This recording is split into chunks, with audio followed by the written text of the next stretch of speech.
សួស្តីអ្នកទាំងអស់គ្នា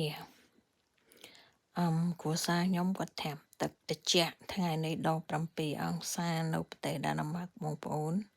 ទឹកកកធ្លាក់ច្រើន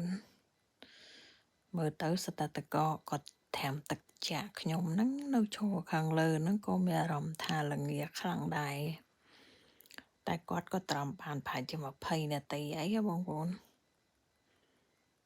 ព្រោះគាត់មានបញ្ហារឿងជំងឺឈឺក្បាលគាត់កើតស្រេស